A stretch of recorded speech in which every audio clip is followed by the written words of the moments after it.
Kita akan masuk ke acara berikutnya, yaitu materi acara kita yang akan dipandu oleh Bapak Dr. Winston Manihuruk, SE, SH, MSc, CA, CTL.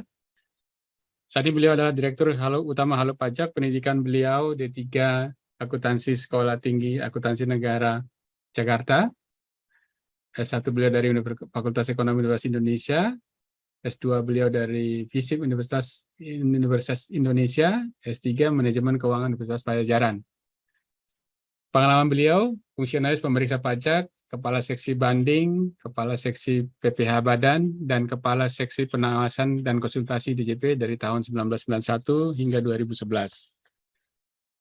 Sejak 2011, beliau menjadi partner di PT Prisvia Global Consulting sampai dengan saat ini, dan juga merupakan Direktur Utama Halo Pajak.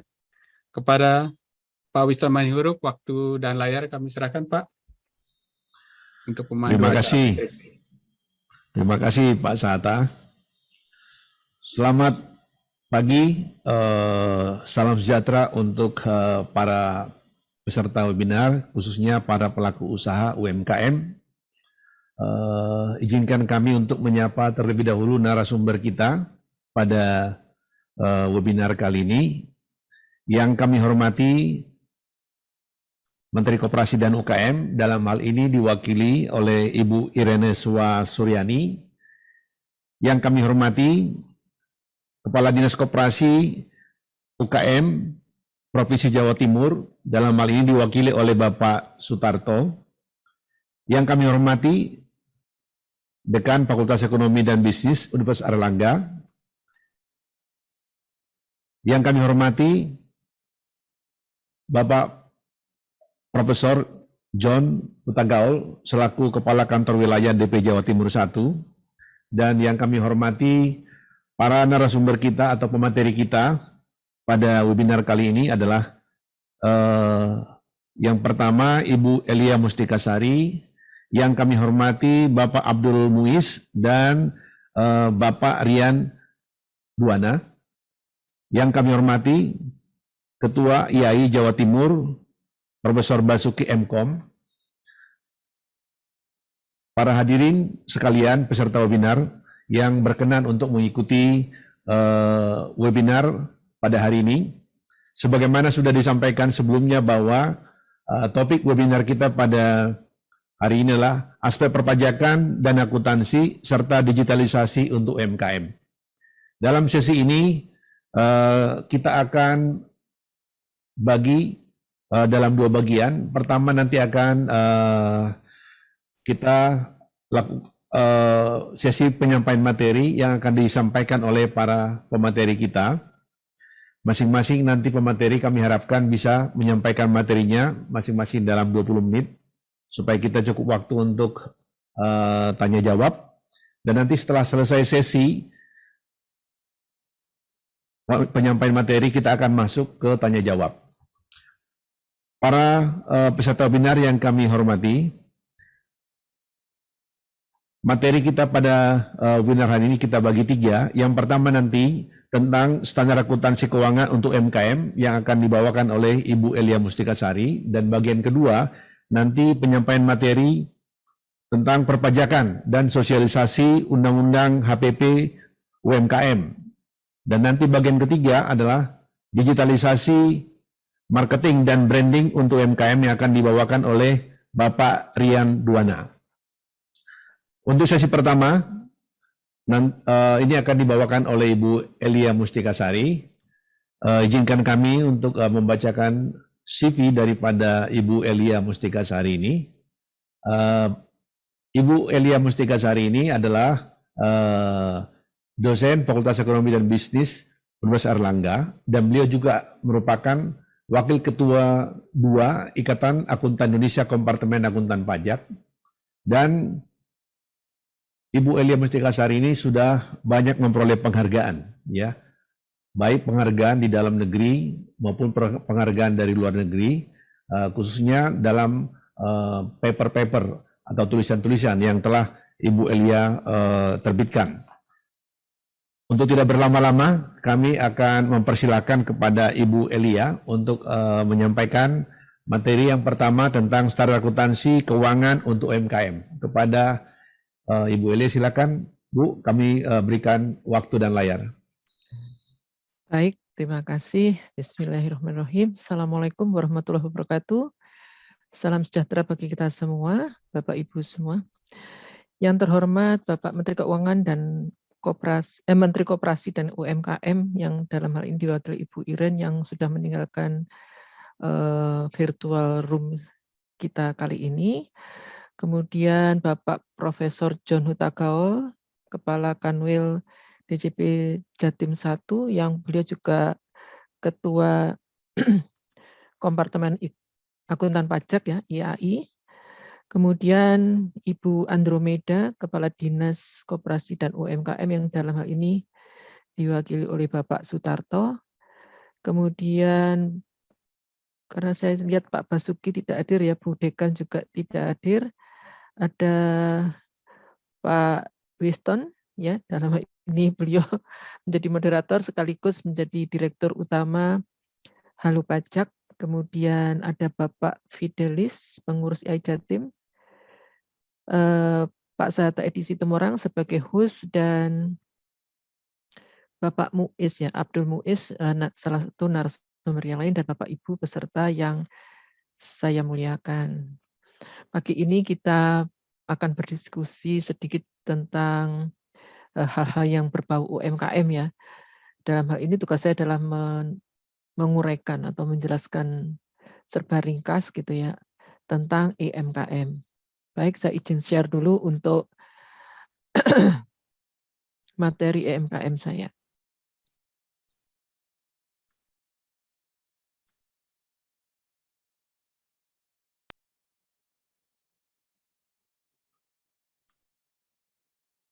Sebentar saya, nah ini oke.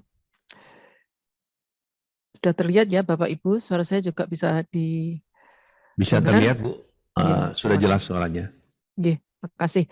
Baik, kita mulai saja tentang standar akuntansi keuangan. Aduh, suara saya lagi musim batuk ya. Standar akuntansi keuangan (EMKM) atau entitas mikro kecil dan menengah, gitu ya. Nanti agenda kita akan kita bahas tentang pendahuluan dulu, ya, apa itu EMKM dan standar akuntansi yang berlaku Indonesia itu berapa saja, kan gitu ya, perlu diketahui oleh para stakeholder ya, stakeholder yang akan menyusun laporan keuangan. Oke, kemudian akan kita bahas yang penting-penting tentang SAK EMKM, kemudian kita nanti lanjutkan diskusi setelah 3 narasumber nanti diberi kesempatan untuk menguraikan.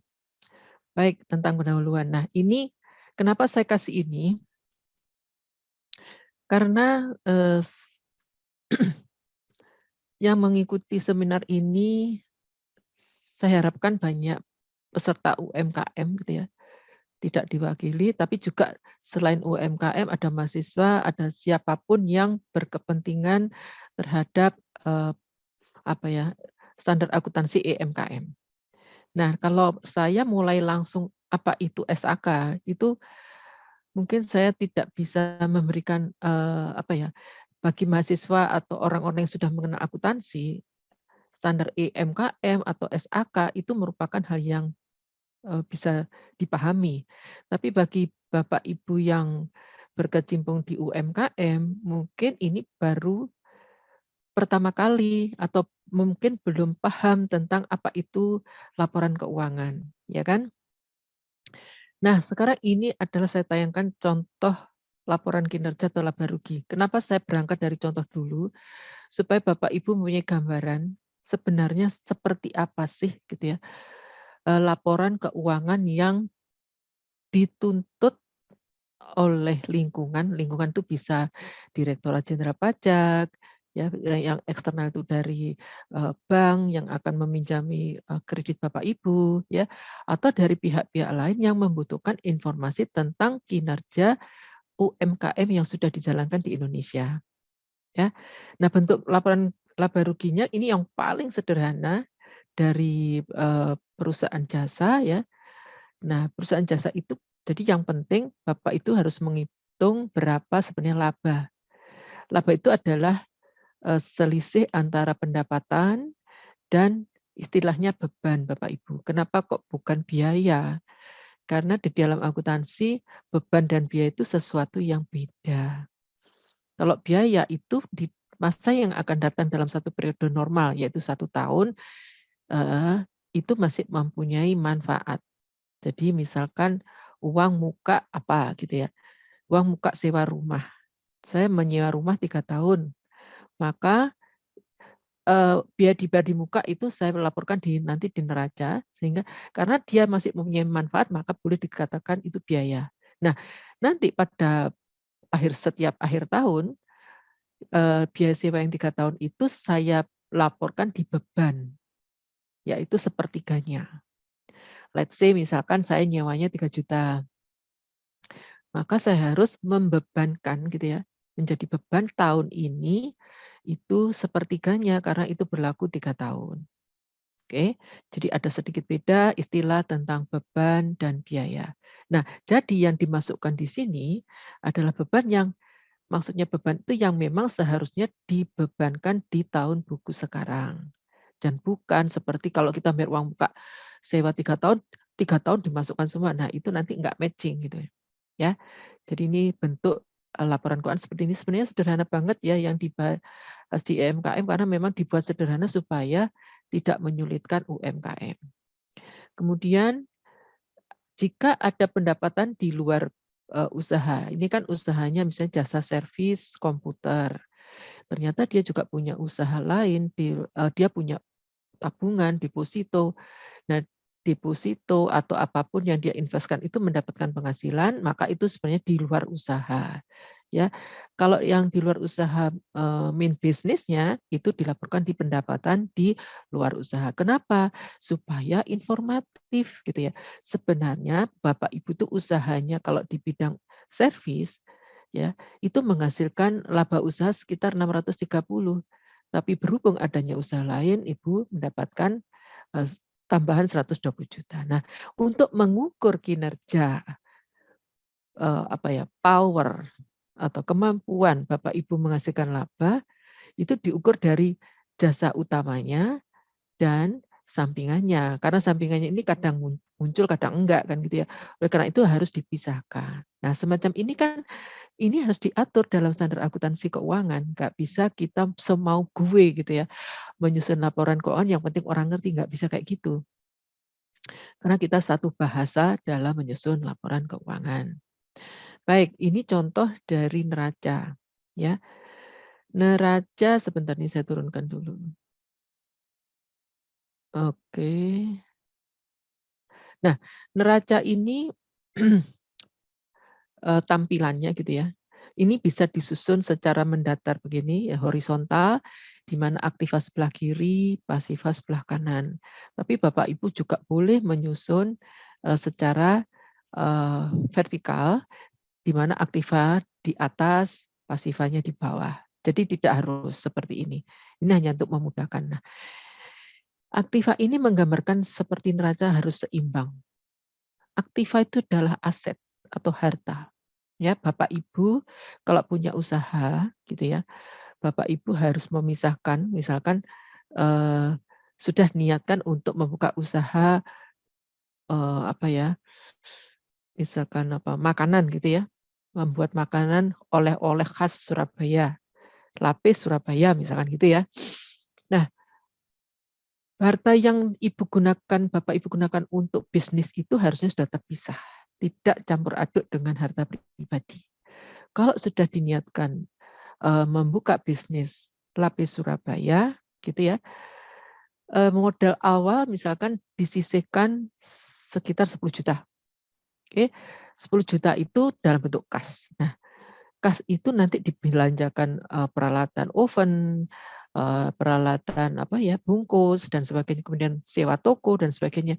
Nah, itu akan muncul di harta sini. Ya. Jadi terpisah dari harta pribadi. Ya. Karena ini merupakan laporan yang harus betul-betul mempunyai entitas tersendiri ya, tidak campur dengan urusan pribadi. harta di situ yang Bapak Ibu bentuk tadi 10 juta, ya. Kalau itu modalnya berasal dari diri sendiri, maka di sisi pasifa itu hanya muncul modal. Misalkan modal Ibu Ani. Andaikan Ibu Ani bekerja sama dengan Bu Tuti, Bu Ani 10 juta, Bu Tuti 5 juta, maka harta perusahaan tadi menjadi 15 juta. Kemudian sisi pasifanya ya tidak ada utang kan? Tidak ada utang maka langsung ekuitas atau modal Ibu Ani dan Ibu Tuti 15 juta. Artinya apa? Aset harta yang nilainya 150 juta itu ya dari sisi aktiva itu dimiliki oleh Bu Anis 2/3-nya, Bu Tuti 1/3 ya. Jadi pasifa itu modal ya yang mendanai ya. Kalau misalkan ada utang gitu ya, misalkan beli ovennya utang dulu. Jadi harganya berapa 2 juta, berarti asetnya berapa 17 juta, kemudian utangnya 2 juta, kemudian modalnya 15 juta. Artinya apa? Aset aktiva tadi ya yang nilainya 17 juta itu siapa yang mendanai? Didanai kreditur 2 juta, kemudian didanai oleh pemodal Bu Ani 10 juta dan Bu Tuti 5 juta. Atau bisa dikatakan 17 juta tadi itu hak kepemilikannya 2/17 miliknya kreditur gitu ya. 10/17 miliknya Bu Ani dan 5/17 miliknya Bu Tuti. Jadi itu cara baca laporan keuangan ya. Supaya mengapa kita harus punya laporan keuangan? Tujuannya banyak, Bu, manfaatnya banyak ya. Oke. Ada yang raise hand? Oke. Nanti ya kita jawab. Nah, terus next ya, ini ya jadi harus seimbang ya, total aktiva 17 maka di pasifanya juga harus 17. Artinya aktiva itu harta, yang 17 itu sumber dana atau hak kepemilikan, boleh dikatakan itu didanai oleh 3 pihak tadi. Next ya. Nah, ini kenapa kita perlu membuat laporan laba rugi dan neraca? Tujuannya adalah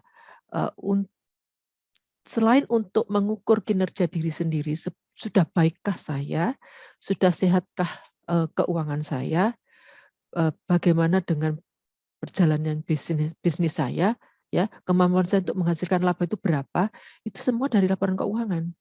Dan ketika Bapak Ibu meminta kredit ke bank atau kemanapun ya, itu pasti selalu diminta laporan keuangan ini.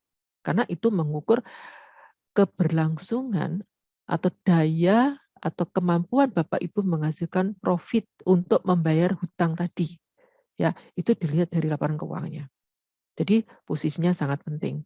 Kemudian bisa juga dari sisi pajak. Ketika Bapak Ibu sudah memenuhi syarat untuk pembukuan itu satu, kemudian Bapak Ibu sudah habis masanya untuk mengikuti PP 23 dan harus kembali ke aturan umum, yaitu boleh pencatatan atau pembukuan ya. Kalau memang harus pembukuan ya Bapak Ibu harus care dengan EMKM ini ya.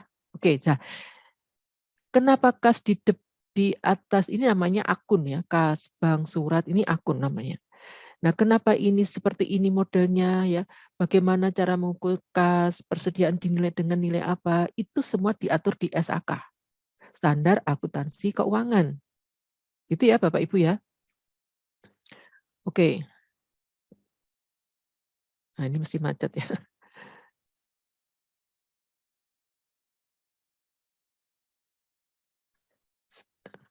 Mesti macet kalau sebentar saya share screen lagi.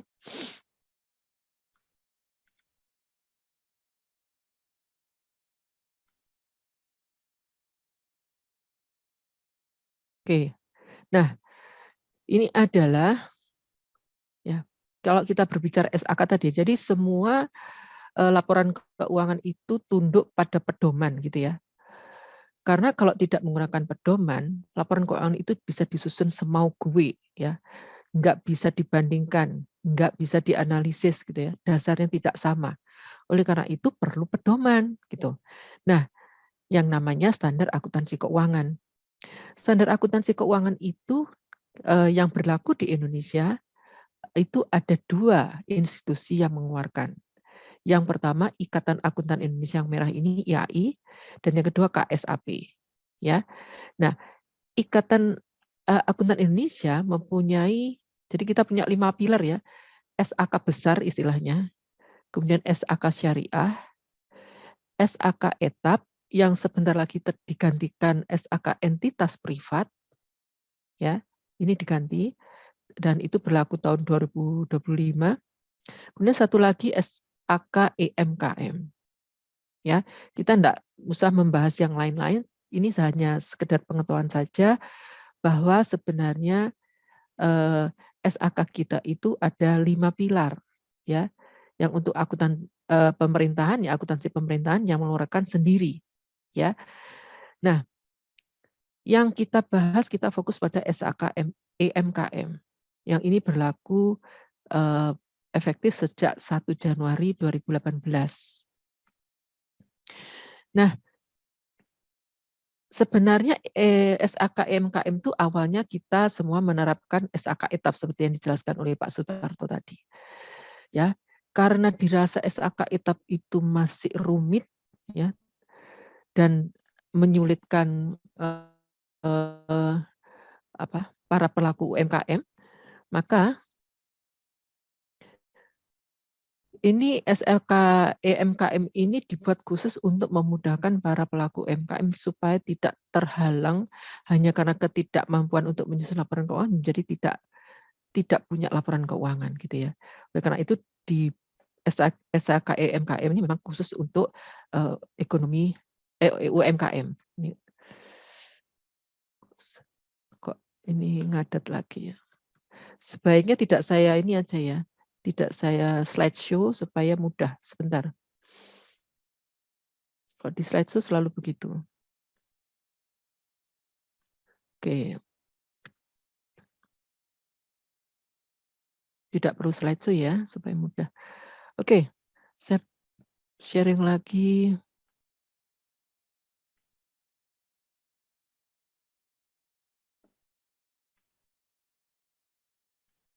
Nah, tadi kita ngomong ini, sekarang ini ya. Oke, manfaat. Nah, ini nggak perlu ya. Jadi sebenarnya SAK besar tadi, SAK besar ini mengacu pada IFRS, jadi International Financial IFRS Reporting Standard ya. Jadi standar internasional. Itu sangat sulit pasti ya. Oleh karena itu kita dibuatkan EMKM ini bersyukur banget ya. Oke, lanjut aja langsung. Kemudian ini enggak perlu, saya skip aja. Nah, ini. Nah, apa itu SAK EMKM? Sebenarnya standar akuntansi keuangan entitas mikro, kecil, dan menengah. Ini disusun untuk memenuhi kebutuhan pelaporan keuangan entitas mikro, kecil, dan menengah yang tadi mencakup sekitar 61% menguasai ekonomi Indonesia. Jadi besar sekali ya. Oleh karena itu kita sangat bersyukur ya sudah dibuatkan EMKM supaya para pelaku UMKM ini menjadi mudah ya membuat laporan keuangan ya. Tapi mudah belum tentu memang betul-betul mudah karena memang ini butuh background akuntansi ya, masih ada penyusutan, ada ini ya, bagaimana retroaktif dan sebagainya, itu hal-hal istilah-istilah yang akuntansi banget gitu ya. Nanti saya sederhanakan saja pembahasannya. Jadi begini. Jadi siapa yang boleh menerapkan SAK EMKM ini ya? Ini ada aturan kategori EMKM yang boleh menerapkan EMKM. Dalam pasal 35 PP nomor 7 tahun 2021 ya, kriteria UMKM itu sebagai berikut.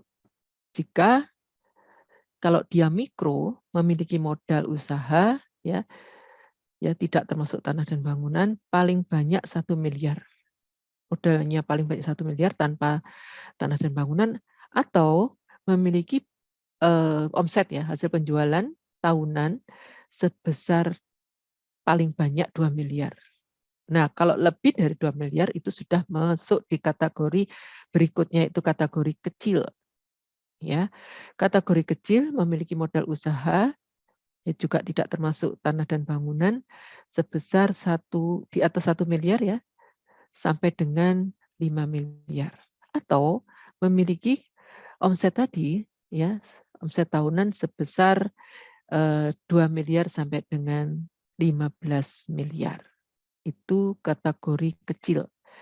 Kemudian yang menengah, memiliki kekayaan bersih ya, tidak lebih dari 5M sampai dengan 10M atau omsetnya 15M sampai 50 miliar. Jadi itu kategori UMKM berdasarkan PP yang terbaru ya, nomor 7 tahun 2021. Oke. Nah, jadi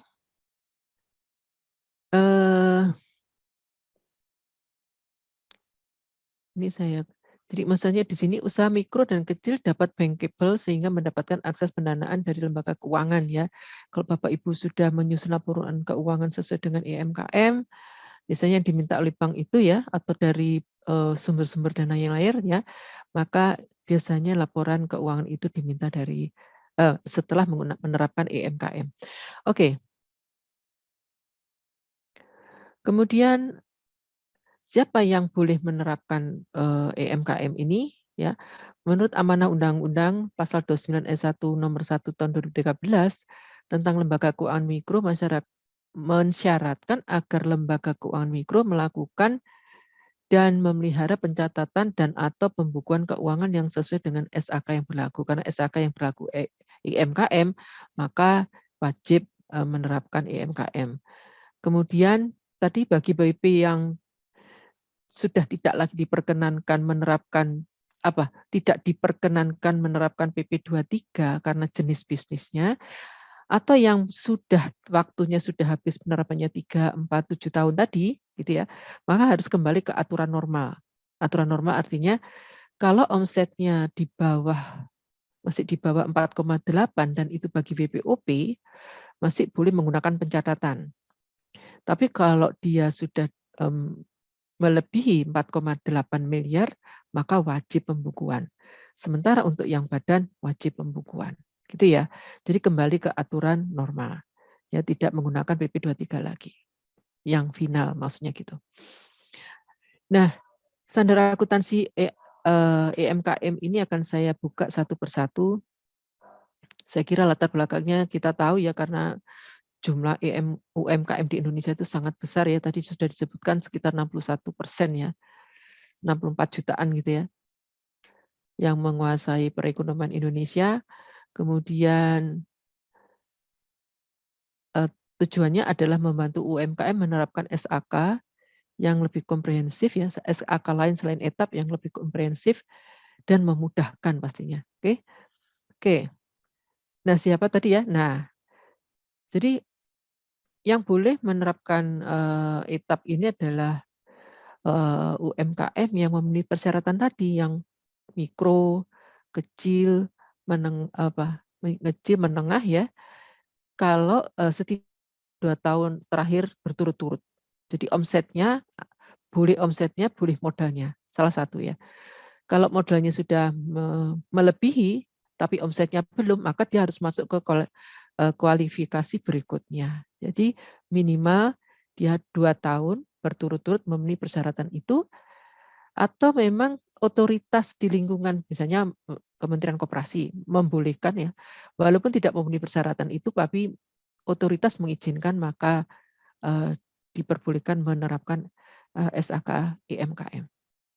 Oke ya. Ini ya, sudah saya sebutkan. Terus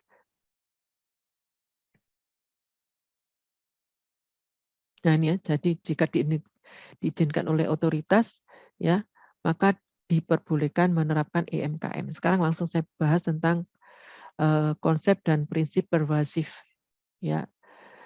Konsep dan prinsip pervasif itu maksudnya kita ketika mengakui gitu ya, mengakui pendapatan, mengakui perolehan aset, ya, itu berdasarkan aturan yang berlaku yang bisa dipertanggungjawabkan. Maksudnya relevan dan apa ya?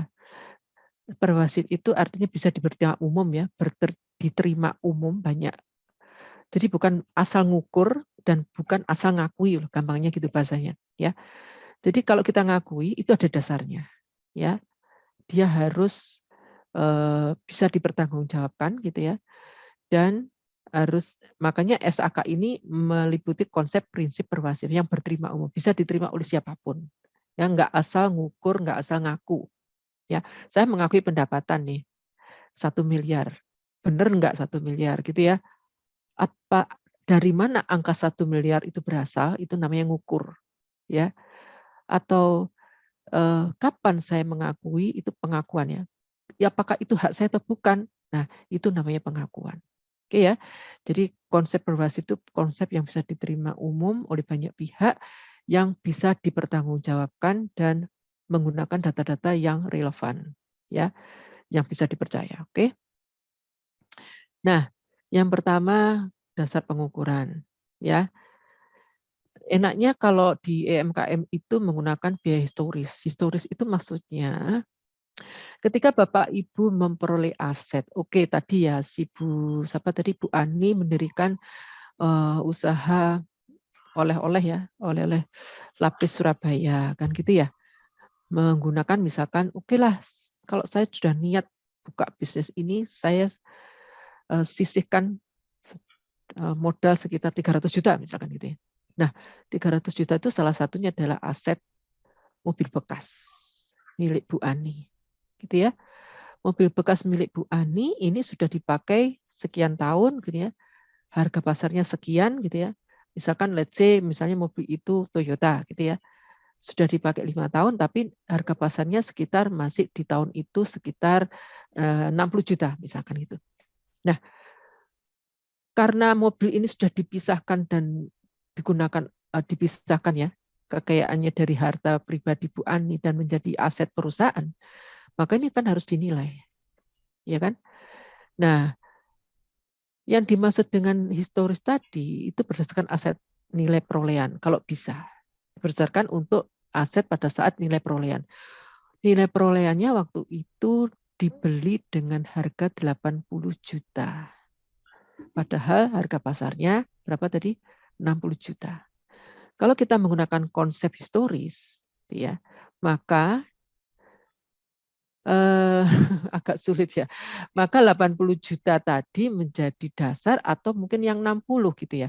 Karena kalau kita ngomong aset itu berdasarkan historis itu yang setara yang dibayarkan untuk memperoleh pada saat perolehan. Pada saat perolehan itu berarti pada saat setelah dipakai 5 tahun gitu.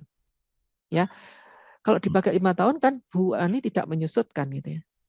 Nah, maka yang lebih fair gitu ya, maka yang lebih adil mungkin gitu ya.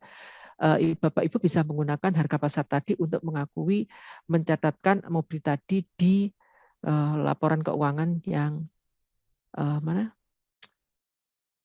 UMKM tadi, ya perusahaan yang dibentuk tadi. Atau Bapak Ibu udahlah beli bekas. Beli bekas dari pihak luar gitu ya untuk untuk apa? Mobil yang akan digunakan untuk perusahaan. Belinya dengan harga misalkan 65 juta. Nah, biaya-biaya yang timbul dari pembelian tadi, misalkan biaya orang yang namanya apa ya, perantara, biaya-biaya lain yang timbul, misalkan biaya apa ya, kemudian harus diperbarui ini ya.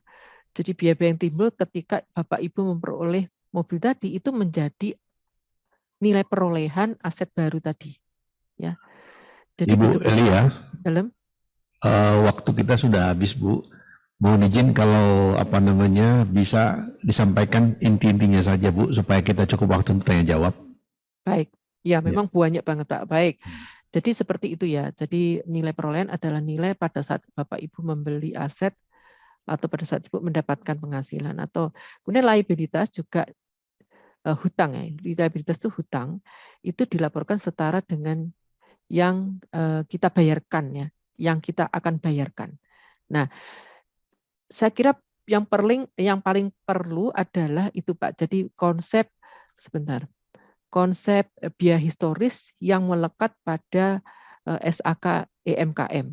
Nah, selebihnya tentang prosesnya bagaimana, pembukuannya, ya, kemudian bagaimana menyusun laporan keuangan, Bapak Ibu bisa serahkan kepada ahlinya, kan gitu. Yang penting yang harus dipahami oleh para UMKM itu seperti itu. Seperti ini kan enggak perlu saya terangkan materialitas itu apa. Ini nanti bagi pelaku yang membantu Bapak Ibu menggunakan laporan keuangan. Terus kemudian satu lagi ini tentang dasar accrual dan kas. Nah, kalau dasar accrual itu Bapak Ibu mengakui pendapatan atau beban pada saat diterimanya, pada saat apa ya, hak itu beralih pada Bapak Ibu. Misalkan Bapak Ibu membeli persediaan 100, masih utang.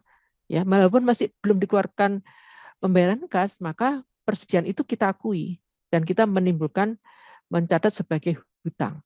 Tapi kalau kita kas, ya menggunakan dasar kas, jadi pembayaran atau pendapatan sebelum kita menerima kas belum kita akui sebagai pendapatan. Nah, itu agak beda. Nah, di dalam EMKM itu kita menggunakan dasar accrual. Saya kira itu. Kemudian yang penting lagi tentang, saya kira itu ya, materi yang akan, ini aja deh Pak, bentar, karena banyak ya, karena waktu 20 menit itu memang sangat tidak cukup untuk menerangkan EMKM secara detail. Tetapi yang penting, nah ini ya, di dalam EMKM itu dibahas tentang hal-hal ini. Tentang tujuan laporan keuangan, posisi keuangan dan kinerja, pengakuan unsur laporan keuangan, pengukurannya, materialitas, asumsi dasar. Ya, yang penting Bapak Ibu sudah paham bahwa UMKM itu mudah disusun berdasarkan itu tadi ya, biaya historis, kemudian juga apa tadi? Jadi lupa ya. Biaya historis dan ini ya. Yang penting Bapak Ibu paham tentang penggunaannya itu aja. Jadi laporan yang diharuskan nanti yang harus ada adalah 3, yaitu laporan kinerja atau laba rugi, kemudian laporan neraca, ya, dan catatan atas laporan keuangan. Saya kira itu aja Pak. Yang penting Bapak Ibu itu bisa ini ya, laba rugi, kemudian neraca, satu lagi catatan atas laporan keuangan yang berisi tentang penjelasan, misalkan penyusutan menggunakan metode garis luruskah atau metode yang lain, kemudian itu berdasarkan apa ya, kebijakan-kebijakan akuntansi itu harus dituangkan dalam catatan atas laporan keuangan. Atau mungkin hal-hal yang mungkin akan timbul di masa ke depan ya. Jadi misalnya lagi sengketa nih, sengketa merek, kemudian di tahun depan kemungkinan Bapak Ibu akan menanggung rugi sekian, itu harus dijelaskan di dalam catatan atas laporan keuangan. Saya kira itu Pak Edi Simorang. Jadi Pak Sinten ya tadi, Bapak Winston, Winston, ya saya kira saya harus ringkas begitu aja supaya bisa diskusi banyak hal nanti setelah narasumber berikutnya memberikan penjelasan. Terima kasih Pak.